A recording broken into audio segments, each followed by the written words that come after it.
Welcome to Theba Time, where I discuss thoughtful tools, resources, and shared experiences to help and encourage caregivers of loved ones living with dementia. Well, good afternoon, caregivers. I'm here with Carolyn Berry, my monthly podcast friend, mentor. She doesn't like it when I call her mentor, but she is. She is with Alzheimer's Arkansas, and I think by now you guys know we sometimes have an agenda or a plan, what we're going to talk about, and we really do. But we could jump up all over the place, and that's okay too. What we did discuss is the fact that we are now in fall. So we do know that there are fall issues with caregiving and loved ones with Alzheimer's, so we want to touch on those. But before we even started this podcast, we're constantly fellowshipping and sharing with each other what's going on in our lives, and always the topic of taking care of your mental health is part of the conversation.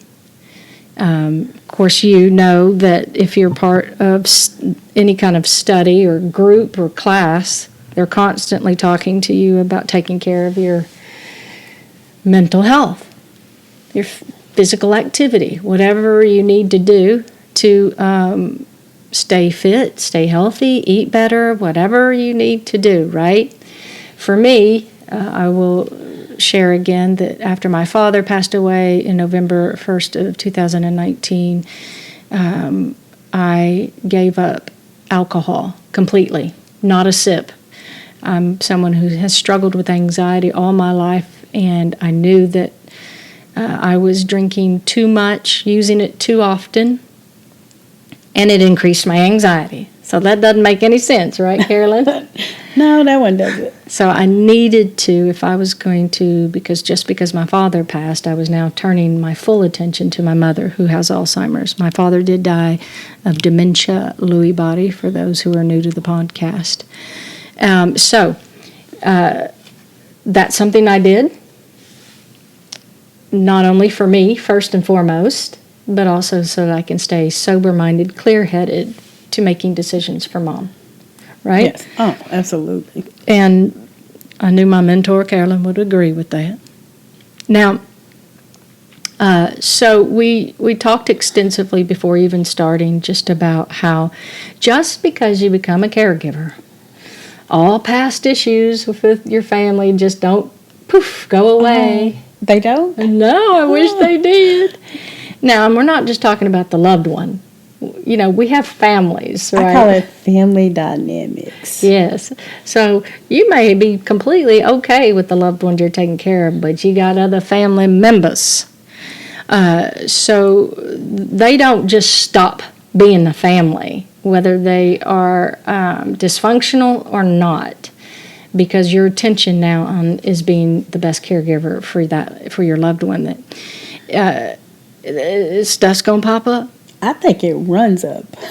Yeah, I like that. It runs up. I think, and I also think a lot of times before the diagnosis, so before any illness, like people have constructed a life or created a life where maybe we kind of pretend that everything's okay. Yeah, I grew up in a family like that. Yeah, we pretend like everything's okay, and maybe we work through those family issues. Then comes the diagnosis and the family, and the needs of the family, and then we'll use pop-up or run-up. All the things that you have not dealt with comes to the forefront. Now, again, if you're new to the podcast, you won't know, but then my parents were diagnosed with dementia around the same time, but both started showing symptoms. They were divorced, did not live in the same state, but I was responsible for both of them. And so when I moved my dad here to look after him, I'm sure I was semi-conscious of the fact, but I was completely let's just say unconscious. I think I was pretty naive. I just was not clear-headed until I started therapy about the trigger aspect of having my parents in the same town, but also sometimes under the same roof, visiting. And so therapy helped me understand that I was dealing with that. And it was odd. It was awkward. Not only was it triggering for me, but we're dealing with two older people who were dealing with dementia, and they were unaware that they were being triggered by all of it. So even though they couldn't sit down and on a psychological level deal with these things, Or verbalize it. Exactly. You were taking on not only your own issues, but theirs as well, and trying to navigate them. Right? You deal with a lot of that A as lot a of caregiver, advocate? Sometimes advocate? I told caregivers and family members, sometimes I wish that my job was dealing with the disease for the most part. Like a lot of my support, and I really appreciate a lot of families and caregivers like sharing some of the most intimate parts of their lives and very emotional parts, But a lot of people are just dealing with the dynamics, that's what I call it, because I hate the word dysfunction. And not because it's not, I don't want to not call it that, but it almost seems like when we use the words dysfunction, that means that there's like this functional family True. around the corner. And we're trying to be we're that. trying to be like, I want to be I want to, the functions that live around the corner, that they have everything completely together. I want to be like them. Now, I have met healthy families that can pull, caregiving together and other aspects, but that they still come with issues. They just know how to communicate, and but we all have like some level of dysfunction.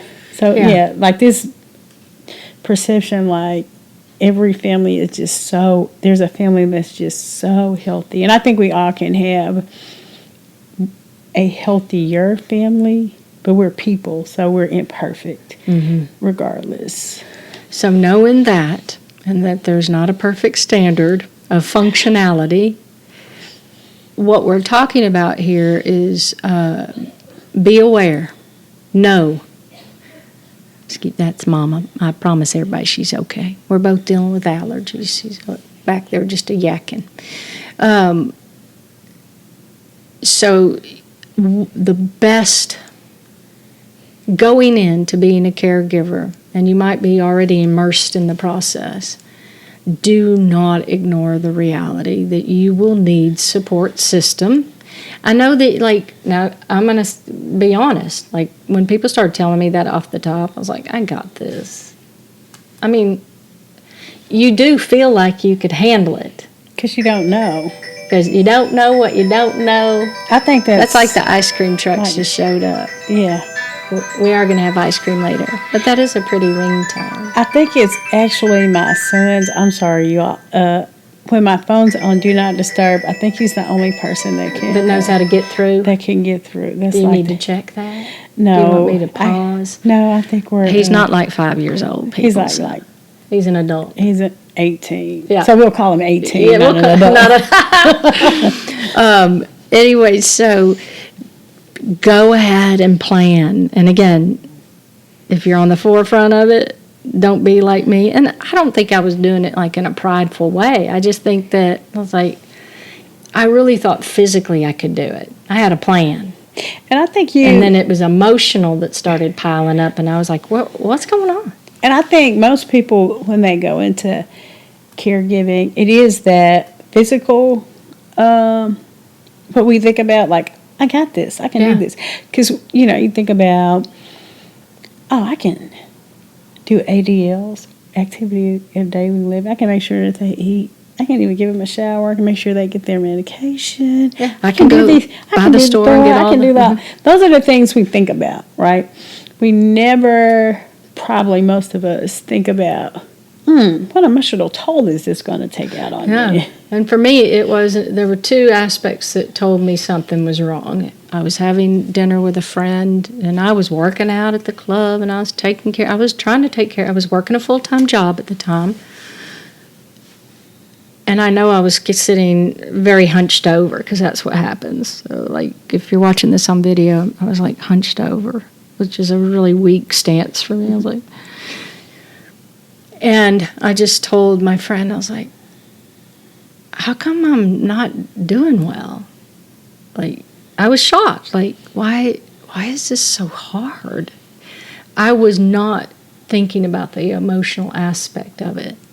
And when we talk about that, we're talking about multi-layers. Oh. Because it wasn't until later when I was in a caregiver group that they talked about, just because they haven't passed yet, they are dying. So you are grieving already. So I didn't realize I was dealing with grief. Mm-hmm. And unresolved issues. So I would say, I'll talk about me personally, because that's who I know about. I would say, as a daughter, I love my mother so much, right? But I promise that we have unresolved issues that I've kind of let go. Like, I'm like, oh, I'm not really worried about it. I will be fine. However, if I ended up, look, I'm about to go get therapy to my mom. Like, some stuff we need to talk about as we talk about this.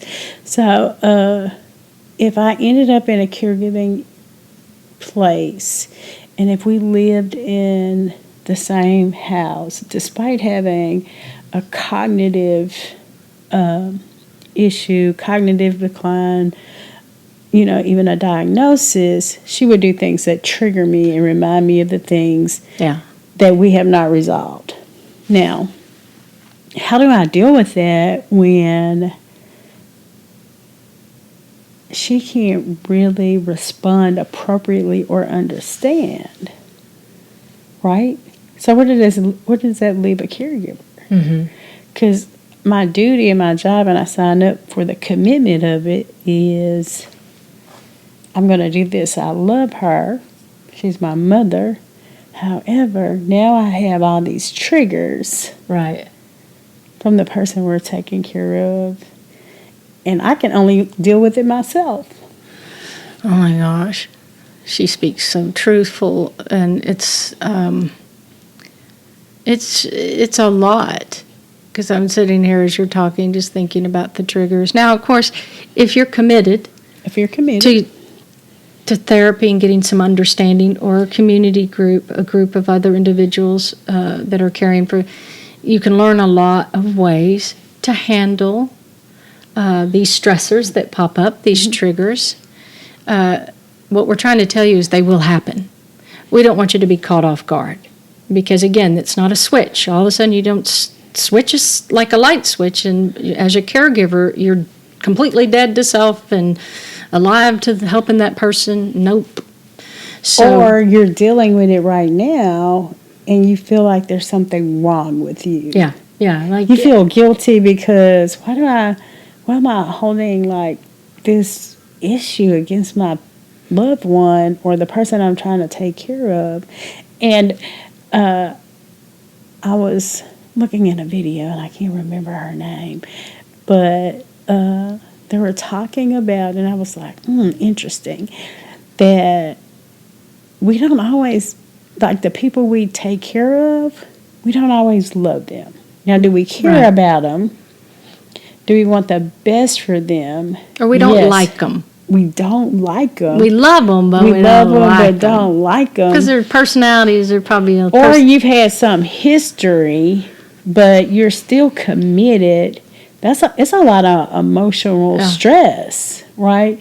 So a lot of people don't even like to say that maybe, and I think they should realize you're only doing it because you love them anyway. Yeah, but good you point. don't like them, because if you didn't love them, you'd drop them off. Oh, yeah. You wouldn't, how many times I'm sure that you deal on the phone, and as I'm hearing from other caregivers, there's a sibling or a husband or a wife who's just like, I'm out.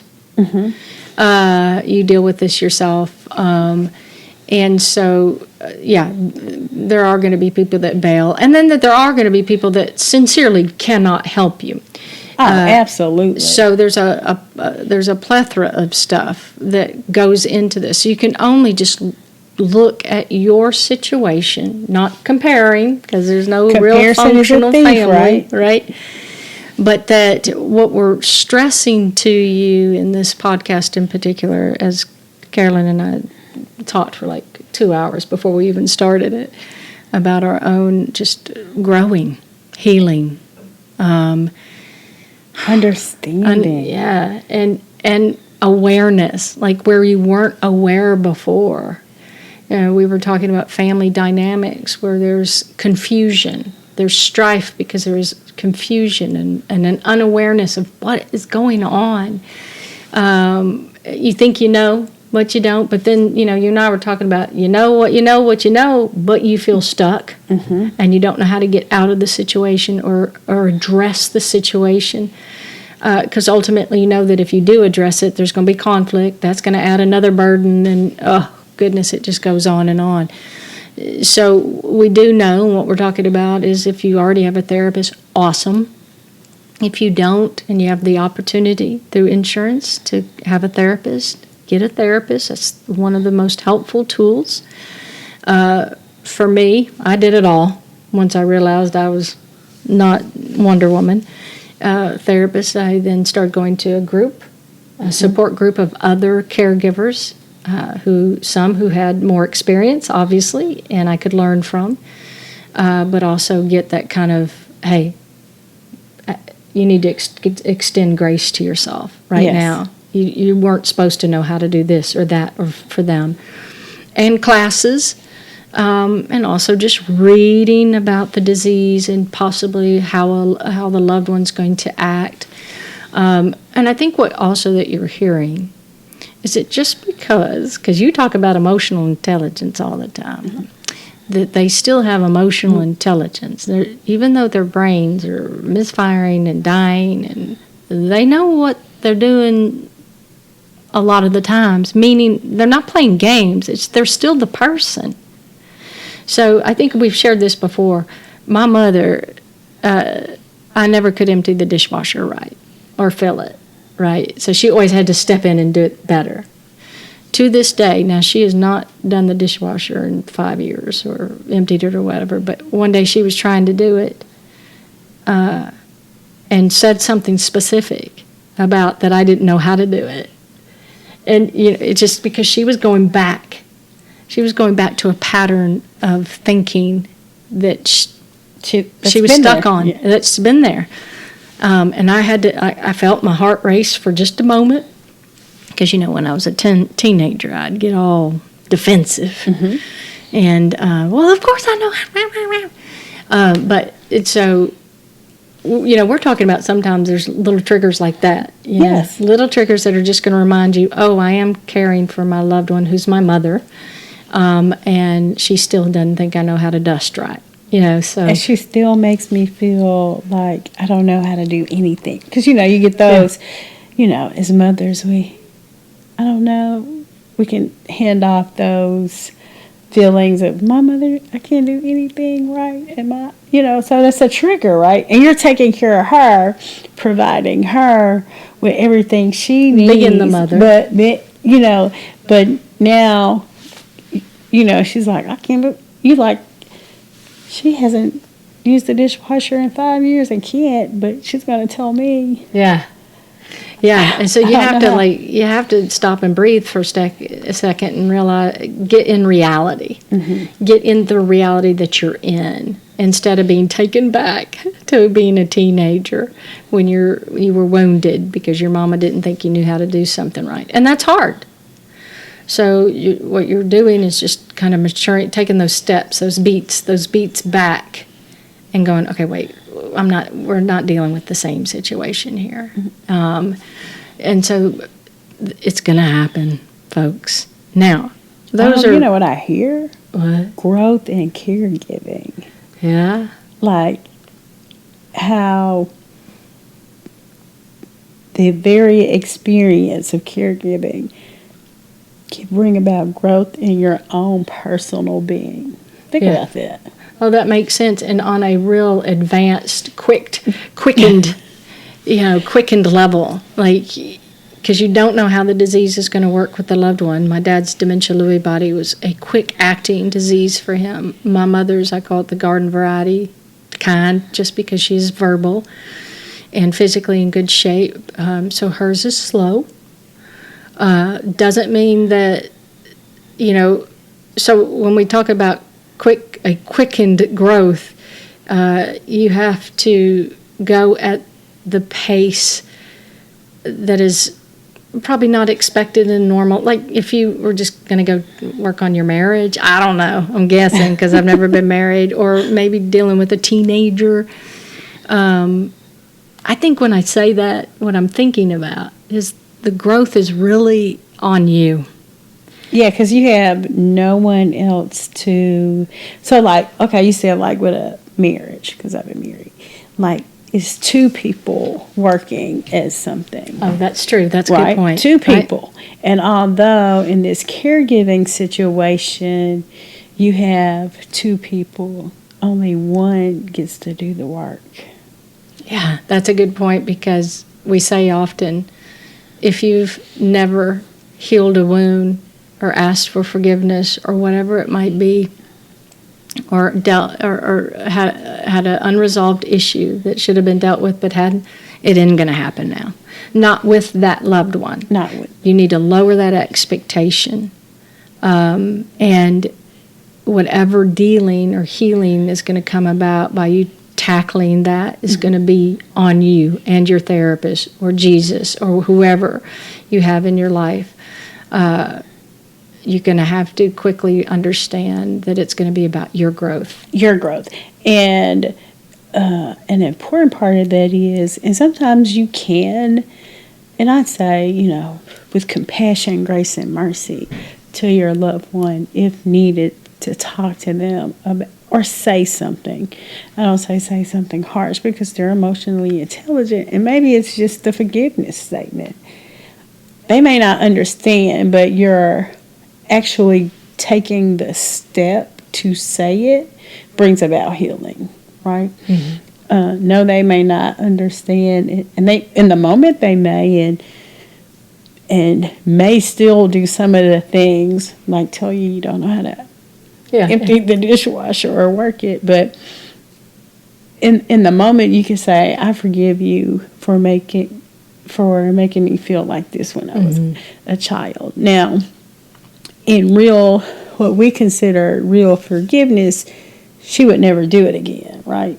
However, her ability to not say, well, Theba, you don't know, you did that incorrectly, that's not going to be there.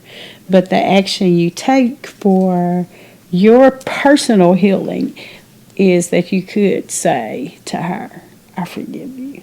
Yeah, because those of us who walk with Christ know that when we forgive someone, we're not doing it for the cause of the other person. We're doing it for ourselves and our relationship with Jesus, right? So that person may never even know. Yeah. Or they may never accept, but that's not the point. You're not letting them off the hook. You're letting yourself off the hook with whatever burden you carried because of some resentment or anger. But you are clearing a path for you and God to be ever closer. And then what comes out of that is beautiful healing, and the relationship will change. We could do one podcast after another, because you and I have talked about this issue before, about how God will then open up the opportunity for major healing, even with that loved one, probably 99% of the time, right? So you hear us being redundant in, I think without a doubt, we're all at this place where we are talking about mental health since the pandemic and its effect and how it's changed us, and this and that changed us, and then there's a war that changed us and scared us, and there's the ups and downs of the economy. So there's a lot of external burdens on families and personal people, your person, but also the emotional burdens of worry. Constantly, I'm not as worried about it as much anymore because I know God will provide. He provided for my father. But there will be a time when I'm going to need to pay for some extra care for Mom, and I'm not working. So talk about a faith step. And so we've got all these external concerns and burdens that are on us. And then while we can't just assume. Now look, here's the thing. We've been talking about our family units, and you could tell a family member, here, this is what's going on with me, in hopes that they kind of back away. Because they're like, yeah, you're right, you're dealing with a lot. And that's a blessing. Or you may have a family member who could care less what you're going through. It's always been about them. It's going to be about them, right? So that ain't going to change. You can't force it, but you got to make the important steps of taking care of yourself and the loved ones. So that, again, is why you need to have either a really good therapist to help you walk through it in a healthy way, or a support group who's done it too. Someone in there. There's not one time I didn't go to my support group and I didn't come away with a major nugget. It's amazing. And I also, sometimes because we think of self-care, it is for us, but it's not selfish. Mm-mm. Because when we take care of ourselves, we take better care of the people we're taking care of. Absolutely. So I think understanding that when we can take care of ourselves and reduce agitation, frustration, deal with those things, we become better caregivers. And it's a sacrifice that you make on an emotional level, because please don't forget this. They may not talk about it, your loved one, especially at the beginning, but they're scared to death. They know something's wrong. They can't do what they used to do. Now they see that there's a daughter that's taking care of them. So they got a lot. Remember, Carolyn's really good about, they have emotional intelligence. They're not brain dead. They are thinking, and they may not talk out loud about it, but things are going on. They're entertaining emotional thoughts, intellectual thoughts. They have moments where they think of the future. Maybe not all the time, and they're also, we know they're visiting the past. I'm grateful that my mom has a really positive past because when she talks about it, there's so much joy. Mm-hmm. But everybody's past is not like that. That's right. So what we're talking, exactly. So it could be that our loved one is thinking about a very destructive past. There could have been abuse. There could have been, so remember that they're going back in time with their thinking, right? Mm-hmm. So, and when they go back in time, there's emotions tied to it. Like I said, my mom, grateful that she has a beautiful memory of her childhood because it brings out joy and laughter for her. But that doesn't mean that others are doing the same thing. So that what we're trying to do is paint a picture for you that they're not just like, you can't just guide them around. They're human beings that are still need to be respected and give dignity to them. That they are trying to process life. And you made me just think about, we talked about triggers, and we talked about the triggers that a caregiver may have from a past, but something you do as a caregiver could trigger negative emotions as well. So it kind of goes both ways. And when we trigger being emotionally healthy to be able to handle when we have triggered them. Yeah. Oh, and you will.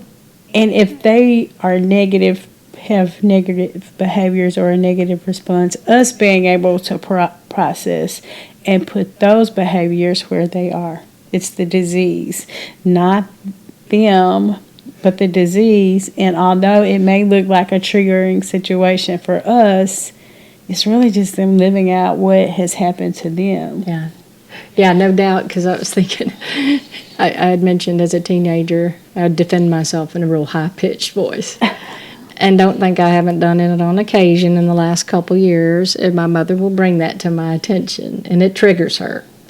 And so I have to kind of step back and go, come on, Diva, you're not a teenager anymore. You don't have to respond to her in that way and defend yourself.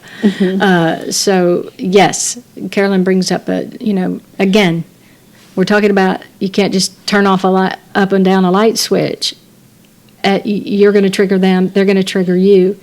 And so it's a lot. It's a lot to be aware of. But the first step is just being aware that it's going to happen, so it's not too much of a shock to the system, and that you can deal with how to handle it quicker and implement some tools and some processes to, again, what your goal for that loved one with Alzheimer's is to provide them a safe environment and the calmest environment possible. Yes. So it's a lot of work. And that's why I have to recognize, I'm like, when I first started, I was like, okay, I'm going to educate about Alzheimer's, dementia, being a caregiver. And then I just started to recognize that it's bigger than that. It's people, lives and emotions. And that's why we talk about self-care a lot, because it takes a lot of self-care. Because you think about it, 2 words, I'm caring and giving, but then I also need to be also self-caring. And a lot of times we see self-care as being selfish, and Or needy. Yeah, or I can't do. I need somebody else.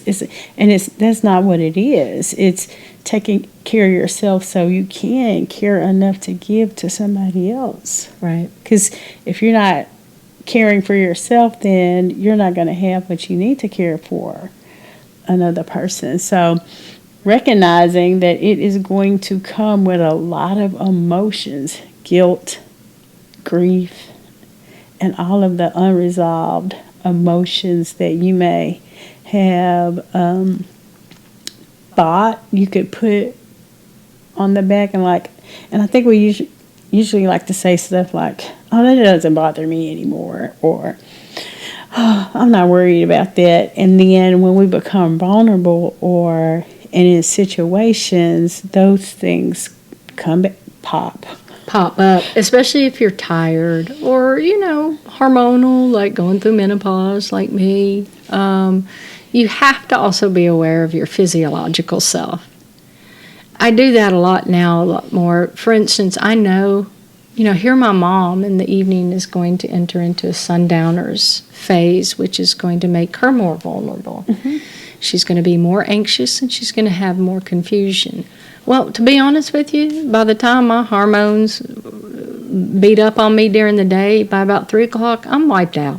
I'm just saying. Like 2 wiped out people, and then so you're the one you're taking care of her. Yeah, so we're watching TV, and all I want to do is just I want to listen to that interview, but Mom wants to talk about the birds outside. Or she's got a question, the 10th question about the cats. And all I want to do is finish listening to what this lady says. And I can't because Mom's talking to me. So I've gotten so much better about departmentalizing that and not beating myself up and just going, okay, put it on pause. You can't put her on pause.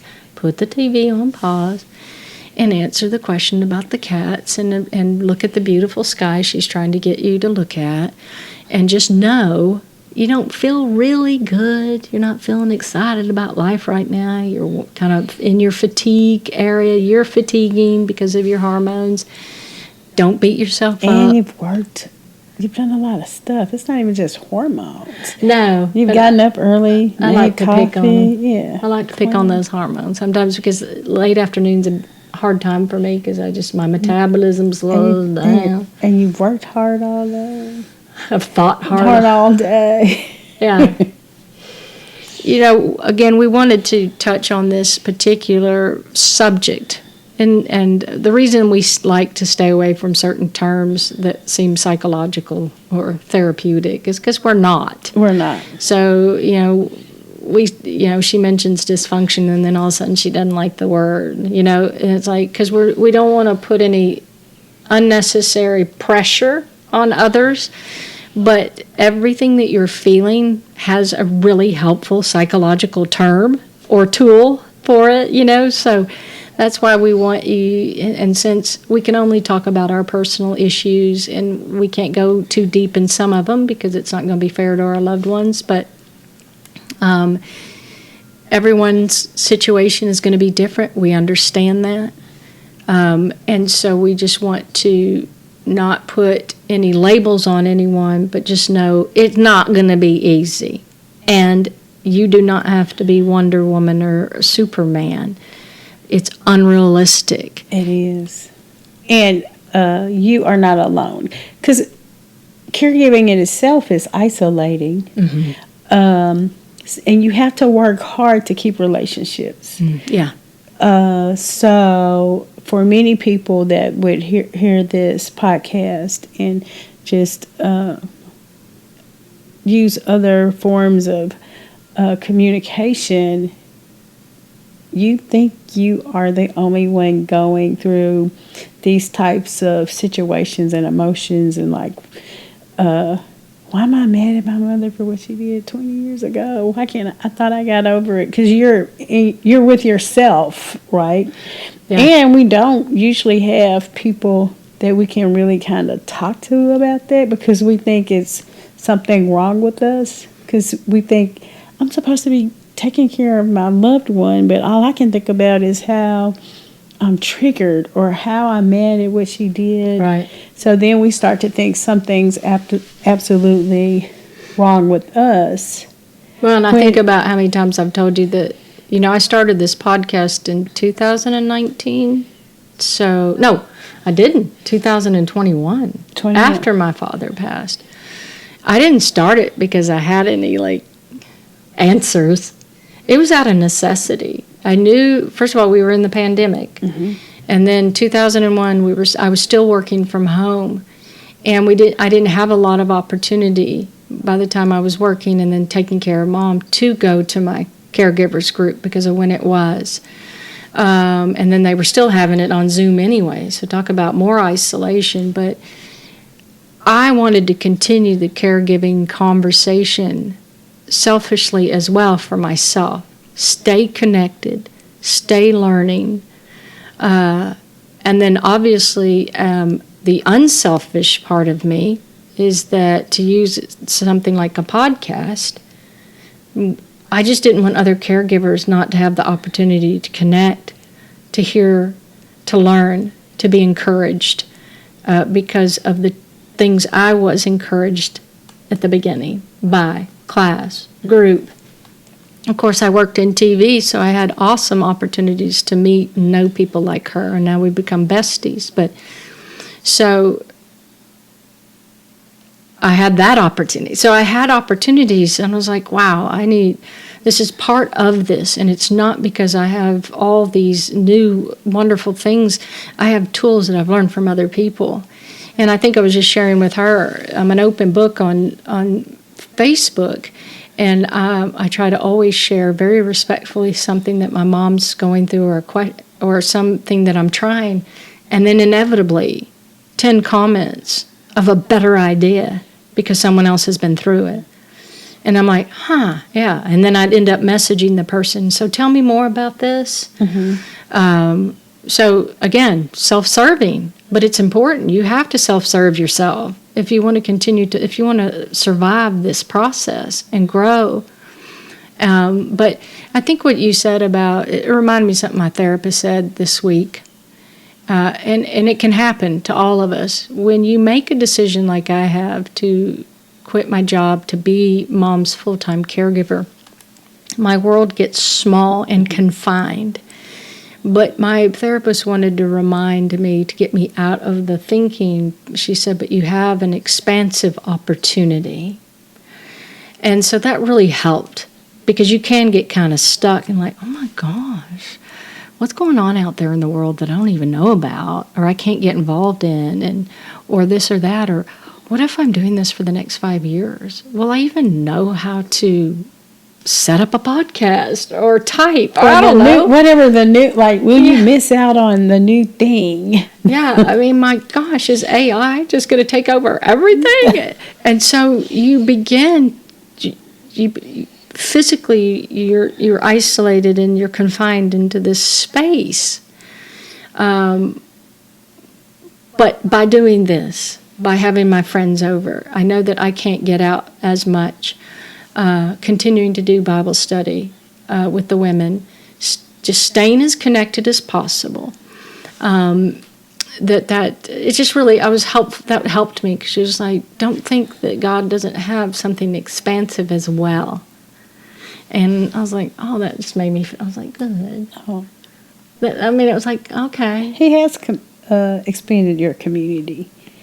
He really has. Because community, we usually think of it as like this physical place, like your neighborhood, your community. Mm-hmm. But community is really just a group of people with shared experiences, ideas. So your community, so think about social media and the podcast, your community is limitless, mm-hmm. has no boundaries.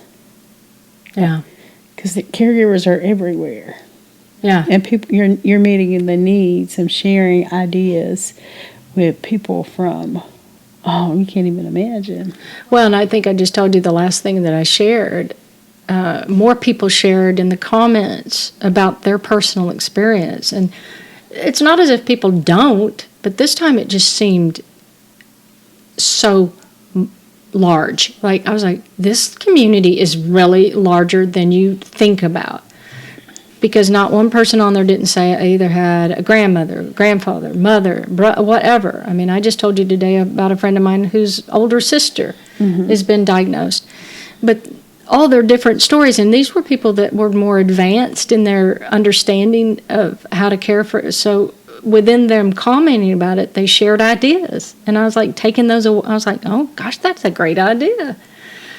So even though I may not get to go physically to my support group, I'm within this context of this podcast, but also sharing on Facebook, I'm getting some great ideas and getting support. And if inspiring to anyone across here is figure out how to stay connected. Mm-hmm. It's not easy. It's not easy. And I think we all kind of learned that during the pandemic, like staying connected, especially when they were like asking us to isolate, social distancing. And talk about triggering. That whole scene's triggering to me. Yeah, so think about how when you're caregiving and you're not going out because it's no longer healthy, beneficial to your loved one, then your commitment, you kind of you take that same journey, because you have to be there with them who's going to be there because they can't go out anymore. So what's your efforts in staying connected to other people, mm-hmm. other ideas? And that's my community, my friendship community. I'm not going to talk about my overall community because, I've met some great people through Alzheimer's events and stuff, and have stayed in contact. But your friendships will change. You need to accept that. Mm-hmm. And not hold that against them, meaning that I've had to say no to a lot because you really do have to prioritize. Ultimately, there's going to be a time when you have to start paying someone else to come in and help you, right? So you're being very strategic about that as well. And so my point of that is like, so you start saying no to some stuff because maybe you don't want to call your friend to come and hang out with your mom because you want to save her for an emergency. I've done that. Yes. I mean, I'm going to need to call like if I had to go to the hospital because I broke my finger, I don't know. And so they're going to be those type of people that you call in a pinch. And you'd rather call them from the emergency than to be able to go and hang out with your girls at the lake. See what I mean? It's like you pick and choose, and then you start, it becomes smaller.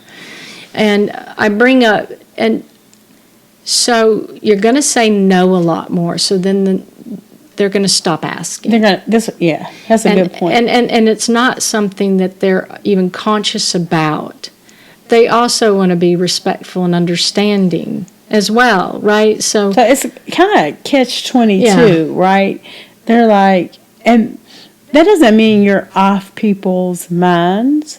Right. They may be like, I would really love them to come over, but I know they have responsibilities. So they don't ask. Yeah. And because you don't know about other people's thoughts, you feel forgotten. Yeah. Yeah. So your world is already smaller. You're sitting there worried about whether AI is going to take over everything and you'll never be able to work again. And then you wonder, am I even going to have any friends? I'll tell you what's funny about me, and then we'll wrap this one up. But I don't drive as much anymore.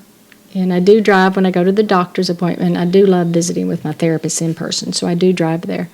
But all of a sudden, it's like, I don't even know how to drive. It's like, oh my gosh.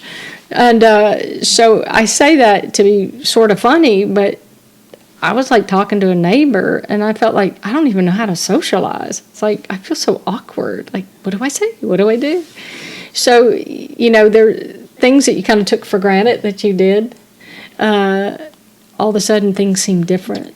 And, it's not like it's a bad thing. When you said you're growing, things will change. Even if you weren't caring for somebody with Alzheimer's, as you get older, things change.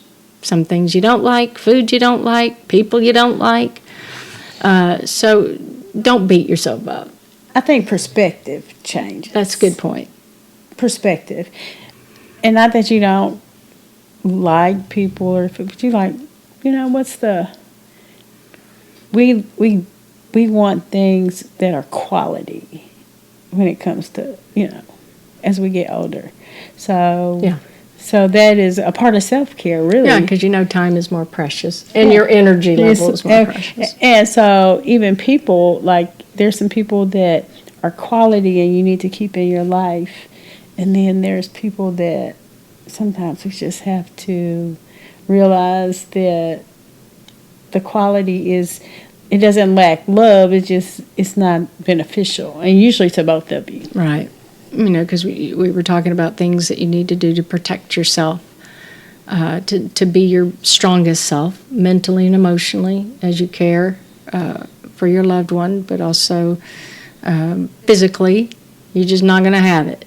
And so if you know that you're getting tired in the afternoon, like the last thing you want to do is have a party. Anyway, we wanted to touch on the mental health aspect because our next topic is going to be very important, and that is we are now into fall. Doesn't feel like fall here, but a topic that we always touch upon is holidays. So how they change is, and how that they're already whether you had a loved one with a disease or not, they are already emotionally complicated. But we want to give you some insights, some tools, some ideas on how to go about handling very specifically Thanksgiving and Christmas type of gatherings. And even if you should think about this as we prepare for that and leave, think about if that should even be is there something that you really need to participate in, when? So sometimes it's there is a eventful part of it, but there's also a part that Thanksgiving can be any day, right? Right. We talked about that last week, that, Yeah. they won't know. They won't know. So you can have a Thanksgiving for them and then go ahead and participate with the Thanksgiving with a bigger crowd. And we say crowd because crowd's a big deal we're going to talk about crowd and environment. And so, so you shared a lot about that last year. I thought was really good. It was really helpful. And we're going to touch on it again because it's so important. It is. It's the last thing we want you to have during holidays is a come apart. No come aparts. Because, you can have a come apart anyway without any other disease. In fact, Or any other day, anything. or any other gathering, right? Exactly. But how normally Thanksgiving and Christmas tend to activate those come aparts without you even knowing that you're about to come apart. All right. Well, I love you, Carolyn. And you too. of course, you can see at the bottom in the description how you can get a hold of Alzheimer's Arkansas, and they have a 24/7 hotline as well as the Alzheimer's Association Arkansas chapter, and you'll find that at the bottom in the description. And 24/7 help hotline. I'm telling you, don't take that for granted, because this is not a 9-to-5 disease. And you're going to find yourself, especially if you're new and don't have the proper tools or understanding, in great need. And you don't have a group to go to, and it's 3 o'clock in the morning, and you can call somebody and they can help walk you through it. So thank you so much, as always. Thank you. It is like the greatest hour. Well, we make it, it's more than an hour for us, because we had lunch, and now we're going to stop and we're going to have ice cream with Mom. So we treat it with a time of fellowship, and we've just been really learning to love on each other as friends and encourage each other in our own life issues. So thank you. Love you much. Caregivers, we love you. Love you.